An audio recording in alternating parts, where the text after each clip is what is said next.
جہاں تک مفاہمت کا تعلق ہے میڈم شیخ، اس وقت میں معذرت کے ساتھ اعلان کیا جاتا ہے کہ زیرو ٹالرنس. ایک کوشش ہوئی، بلکہ 4 کوششیں ہوئیں پچھلے ماضی میں، چاروں کوششیں ناکام ہوئیں، اور اب حکومتیں کریک ڈاؤن کریں گی. زیرو ٹالرنس ہوگا احتجاج، اور اس کے حوالے سے طاقتور حلقوں نے 9 مئی کو لے کر کور کمانڈر کانفرنس میں ایک مرتبہ پھر جو عزم کا اظہار کیا ہے، زیرو ٹالرنس ہوگی. اور پاکستان تحریک انصاف بھی اس موڈ میں نظر نہیں آتی. اس کا ہے کہ مینڈیٹ کی تلاش میں، چوری شدہ جو مینڈیٹ ہے اس کی تلاش میں، مخصوص نشستوں کی انہیں چاہیے، اور کیس مقدمے اور گرفتاریاں پرچے مزید ہوں گے. سیکنڈ فیز شروع ہو سکتا ہے. یہ بتائیے 4 کوششیں، نو مفاہمت. ٹھیک ہے، یہ جلدی سے مجھے بتا دیں 4 کوششیں ناکام کیوں ہوئیں؟ بڑی وجہ اس کی کیا ہے؟ میڈم شیخ، ایک تو عمران خان صاحب نے خود بتایا تھا کہ جب وہ گرفتار ہوئے تو انہیں کہا گیا کہ وہ سیاست سے آؤٹ ہو جائیں، عملی سیاست سے، بنی گالہ جا کے بیٹھ جائیں اور وہاں ان کو ہاؤس اریسٹ کر دیا جائے گا. وہ نہیں مانے. پھر بشرا بی بی نے صحافیوں کو بتایا کہ 2-3 مرتبہ پیغامات دیے گئے کہ آپ چپ کر کے بیٹھ جائیں. وہ نہیں مانے. پھر اس کے بعد پیپلز پارٹی کا اور تحریک انصاف کا ایک بڑا شاندار موقع ہو سکتا تھا اگر یہ اتحاد کر جاتے، حکومت بنا جاتے، چیزیں آسان ہوتی. وہ نہیں مانے. پھر علیمہ خان نے بھی بتایا ہے کہ ایک ہی بات ہے کہ سیاست سے آؤٹ ہو جائیں اور چپ کر کے بیٹھ جائیں. وہ نہیں مانے. باہر جانے کا بھی افواہیں سنی، باتیں سنی، لیکن اس وقت زیرو ٹالرنس ہے، نو مفاہمت. ٹھیک ہے سلیم صافی صاحب، آپ یہ مفاہمت کی جو کوشش ہے یا باتیں جو ہو رہی ہیں، کیا اس کا امکان کوئی دیکھتے ہیں؟ اور پھر زرداری صاحب کا اس کے اندر کیا کوئی کردار ہو سکتا ہے؟ ایک تو اس وقت نہ زرداری صاحب ایسی کوئی کوشش کرتے ہوئے نظر آ رہے ہیں، اور نہ مجھے فوری طور پر مفاہمت کا کوئی امکان نظر آتا ہے. یہ جو اڈیالہ جیل سے متعلق اقدامات کا فیصلہ کیا گیا ہے، تو اس کی وجہ یہ ہے کہ کچھ 2-3 دن پہلے ایک رپورٹ اس طرح آئی تھی کہ خفیہ ایجنسیوں کو ایسی اطلاع ملی ہے کہ شاید اڈیالہ جیل میں کوئی ٹیررسٹ اٹیک ہو سکتا ہے. تو اس کی وجہ سے وہاں پہ بھی حفاظتی تدابیر وہ سخت کر دی گئی ہیں، اور ملاقاتوں کے حوالے سے بھی اب ذرا سختی کی جا رہی ہے. مفاہمت اس لیے مجھے فوری طور پر نظر نہیں آ رہی ہے کہ دونوں جو فریق ہے اس کا، عمران خان کا اصل جھگڑا وہ نہ تو اس وقت پیپلز پارٹی کے ساتھ ہے، نہ مسلم لیگ نون کے ساتھ ہے. اگرچہ سیاسی مفاہمت اگر اسٹیبلشمنٹ کے ساتھ بھی ہوتی ہو تو اس کا رستہ حکومت سے ہو کے جاتا ہے، لیکن اصل جو فریقین ہیں نہ تو اس طرف سے کوئی لچک نظر آ رہی ہے اور نہ اس طرف سے کوئی لچک نظر آ رہی ہے. باقی یہ سیاست ہے، اس میں مفاہمت کی کوششیں بھی ہوتی رہیں گی، اور شطرنج کا کھیل ہوتا ہے، ہر فریق اپنے اپنے کارڈز بھی استعمال کرتا ہے، لیکن مجھے امیڈیٹلی ایسا کچھ ہوتا ہوا نظر نہیں آ رہا. اچھا عمر، یہ جو اڈیالہ میں سیکیورٹی وجوہات کو بنیاد بنا کر اب ٹائٹ کر دی گئی اور عمران خان سے ملاقات کی اجازت نہیں دی جا رہی، کیا یہ اشارہ ہے آنے والے دنوں کا کہ مزید سختیاں ہوں گی؟ اور یہ کیوں خطرہ ہے؟ دہشت گرد کیوں اڈیالہ کو نشانہ بنانا چاہتے ہیں؟ اچھا، پہلی بات تو علینا یہ ہے کہ یہ جو خبر آئی تھی اور جس دن آئی تھی، مجھے اس دن سے ہی اس پر شک ہیں. آئی تھاٹ کہ یہ میڈ اپ سٹوری ہے، یہ ایک جو کہتے ہیں نا ٹیبل سٹوری ہے، وہ والی ہے. لیکن یہ میرا مفروضہ تھا، اور جس کو بعد میں نے چیک کیا کہ جن لوگوں سے اس بات کا پتہ چل سکتا تھا، جن کے حوالے سے ذکر آ رہا تھا جی کہ وہ اس عمل میں انوالو ہیں یا انہوں نے یہ دہشت گرد گرفتار کیے ہیں، تو اس بات کی تصدیق نہیں ہو سکی کہ کوئی اس طرح کا واقعہ ہوا ہے. تو میرے وہ جو شکوک و شبہات پہلے تھے وہ آج بھی برقرار ہیں، اور مجھے اس ٹائم بھی اس کا ایک پولیٹیکل موٹیو نظر آتا تھا کہ یہ عمران خان کا راستہ بند کرنے کے لیے ہے، کہ چونکہ عدالت نے کے حوالے سے کہ وہ عمران خان سے مل سکتے ہیں، تو وہ جو یہ ساری ایکسرسائز کی گئی، سٹوری چلائی گئی کہ وہ دہشت گرد پکڑے گئے ہیں، یہ ساری ایک کاغذی سٹوری تھی میری نظر میں، انلیس کہ کوئی واقعی کوئی ایک بڑی کوئی سالڈ ڈیولپمنٹ ہمارے نالج میں آ جائے. میں تو آج تک اس کو وہی سمجھتا ہوں کہ ایک تصوراتی قسم کی ایک جعلی سٹوری تھی. اور وہ کیا بھی اسی لیے گیا کہ ہم عدالت کو بھی کہہ سکتے ہیں کہ جی آپ دیکھیں سیکیورٹی تھریٹس ہیں, آپ نے پڑھی نہیں, وہ اگلے دن خبر آئی تھی, وہ آپ نے پڑھی تو ہے ہی نہیں کہ کتنا بڑا تھریٹ ہے, تو ہم کس طرح ان کے لوگوں کو اندر جانے دیں, تو تاکہ عمران خان کو اندر نہ جانے دو. بلکہ مجھے شک یہ ہے کہ یہ عمران خان کو ادھر سے شفٹ کریں گے, یہ کسی اور جگہ پر شفٹ کریں گے تاکہ آپ بھی یہ بات زیادہ دفعہ نہ کر سکیں کہ ان کے لوگوں کو کیوں نہیں ملنے دیا جا رہا. ان کو کہیں پھینکیں گے دور, کہیں سائیوال جیل میں, یا کہیں میرے رکھیں گے پنجاب میں کہیں پہ, تو کے پی میں بھیجیں گے نہیں, بلوچستان میں بھی نہیں بھیجیں گے, سندھ کے بھی چانسز کم ہیں. تو یہ ہوگا کہ جدھر نہ کوئی, اگر کوئی ان کا ٹرائل بھی چل رہا ہوگا تو نہ کوئی جرنلسٹ ادھر پہنچیں گے, اور نہ ہی ان کے جو بندے حرامہ کرتے ہوئے پہنچ جاتے ہیں وہ بھی اس طرح ان کے لیے بھی اتنا آسان نہیں ہوگا. تو یہ ایک پولیٹیکلی موٹیویٹڈ لگتا ہے. اب یہ ہے کہ جو اگر آپ گورنمنٹ کے حوالے سے سوچیں, بالکل اس ساری سچویشن میں خاص کر یہ بتائیں نا کہ زرداری صاحب کا کیا کردار, کیونکہ ہم نے دیکھا ہے کہ الیکشن سے پہلے کچھ پیپلز پارٹی زرداری صاحب کا پی ٹی آئی کے لیے سافٹ کارنر نظر آ رہا تھا, کہتے تھے سب کو ساتھ لے کے چلو. تو کیا اب جب وہ صدر بن گئے ہیں تو کچھ اس میں آگے پیش رفت ہو سکے گی؟ دیکھیں یہ پیش رفت جو ہے نا یک طرفہ نہیں ہو سکتی نا. آپ جو بات کر رہی ہیں کہ ان کا سافٹ کارنر نظر آ رہا تھا, میرے خیال میں وہ سافٹ کارنر نہیں تھا. بیسیکلی وہ نون لیگ کے ساتھ اپنی ڈیل کو بہتر بنانے کے لیے وہ یہ تاثر بھی دے رہے تھے کہ ہمارا کوئی, ہم پی ٹی آئی کے ساتھ بھی کوئی رابطے میں ہیں. لیکن پی ٹی آئی والے جو ہیں وہ جو ایک روایتی ایک بلنٹ ہیں, انہوں نے کہا جی کہ ہمارے ساتھ رابطہ نہیں ہوا, یا کسی نے کہا جی ہم نے جواب نہیں دیا, تو وہ معاملہ تو ادھر سے خراب ہوئے. اگر ویسے ایک عوامی سیاست کو دیکھا جائے تو اس میں عمران خان کا متبادل نہیں ہے کہ جتنا عوام کو وہ اپنے الفاظ میں کے پیچھے چلا سکتے ہیں یا اپنی کہانی بیچ سکتے ہیں, وہ تو ان کا ابھی تک کوئی ہمارے پاس توڑ نہیں ہے. لیکن اگر پاور پالیٹکس کو دیکھا جائے, اگر مذاکرات کی بات کی جائے, اگر ڈیلنگ کی بات کی جائے ایز اے ڈیل میکر, تو میرا نہیں خیال کہ آصف زرداری کا کوئی مقابلہ ہے. یہ جو پی ٹی آئی والے بات کرتے ہیں جی کہ ان کو یہ باتیں سوٹ نہیں کرتی, یہ باتیں اصل میں مفاہمت کی باتیں اصل میں پی ٹی آئی کو نہیں سوٹ کرتی, کیونکہ یہ ہر ایک سے حالت جنگ میں ہوتے ہیں, یہ آپس میں بھی جنگ میں ہوتے ہیں, یہ دوسروں کے ساتھ بھی لڑائی کی حالت میں ہوتے ہیں.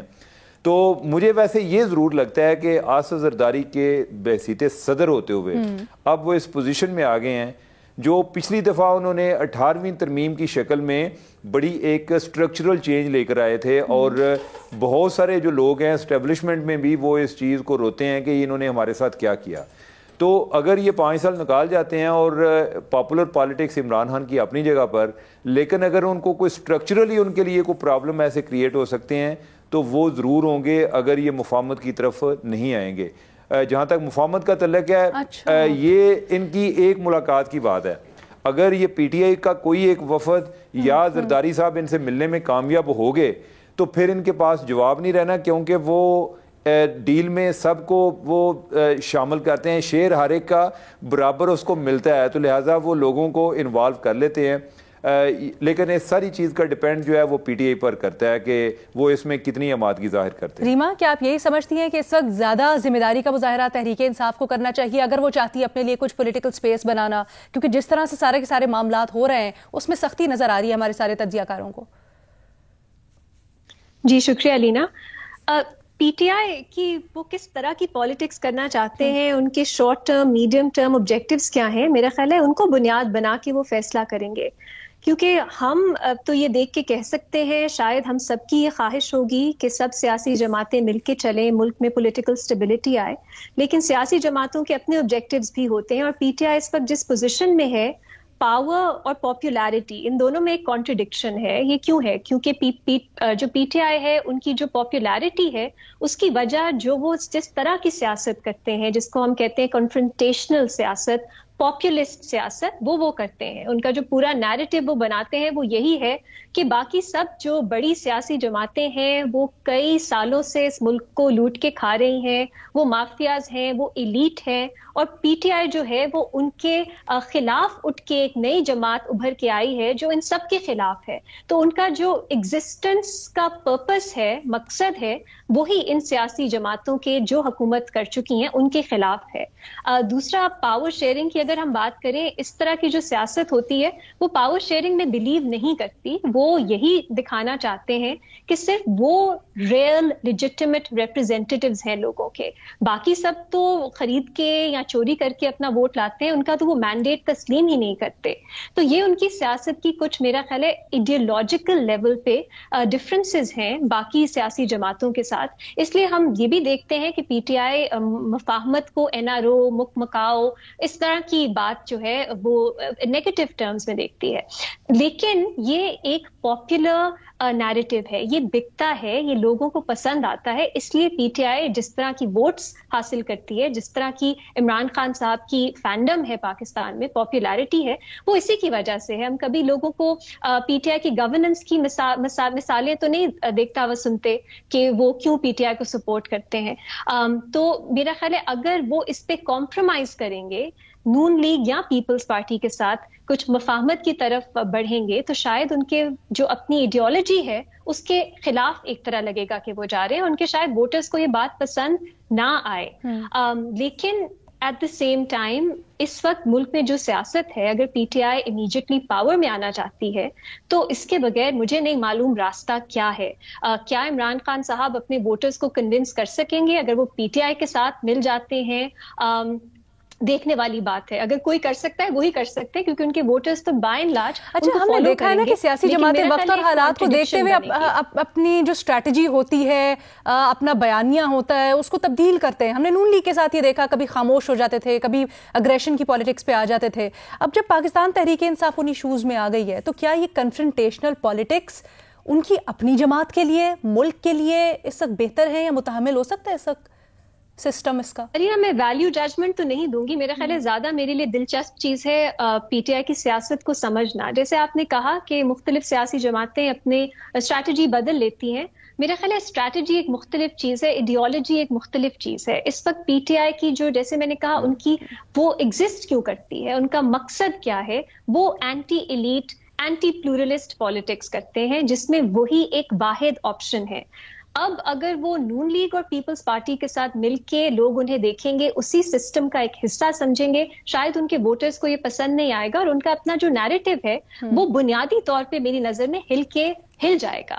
لیکن ایٹ دا سیم ٹائم سیاسی جماعتیں ایڈیولوجیکلی تبدیل بھی ہوتی ہیں. کیا یہ وہ وقت آ گیا ہے کہ پی ٹی آئی پاپولیرٹی کی کاسٹ پہ اپنی پارٹی کا جو پورا ایک جس طرح ہم ان کو سمجھتے ہیں اس کی آئیڈینٹی ہی تبدیل کر لیں؟ ہو سکتا ہے, لیکن پھر یہ وہ پی ٹی آئی نہیں رہے گی جو میں کہوں گی 2013 سے 2024 تک تھی. پھر یہ ایک مختلف پارٹی ہوگی, اور ایسا ہو سکتا ہے پارٹیز بدل سکتی ہیں. لیکن علینا وہی بات ہے, آج سے ہمیں پی ٹی آئی کو سمجھنا نہیں چاہیے کہ وہ اس وقت کیا کر رہے ہیں. آپ دیکھیں انہوں نے 2022 میں کیا کیا, ووٹ آف نو کانفیڈنس کے بعد ان کے پاس ایک موقع تھا کہ وہ بہتر طرح سے سچویشن کو ہینڈل کرتے, مل کے چلتے, تو شاید ان کی جو سروائیول کی جنگ ہے نا اس وقت, تو ان کو اپنے آپ کو اور اپنے لیڈر کو کے لیے اسپیس بنانی ہے, یا ایٹ لیسٹ مزید سکڑنے نہیں دینی. تو یہ بہت بڑا چیلنج ہے. اگین میں ان کے پرسپیکٹو سے تو بات نہیں کر سکتی, میں تو آپ کو ایز این انالیسس ہی پیش کر رہی ہوں کہ جو پی ٹی آئی جس طرح میں ان کو سمجھتی ہوں, ان کی سیاست کو دیکھتی ہوں, یہ ان کی اسٹرینتھ بھی ہے, ان کا نیریٹو, لیکن اس وقت ان کی ویکنس بھی ہے.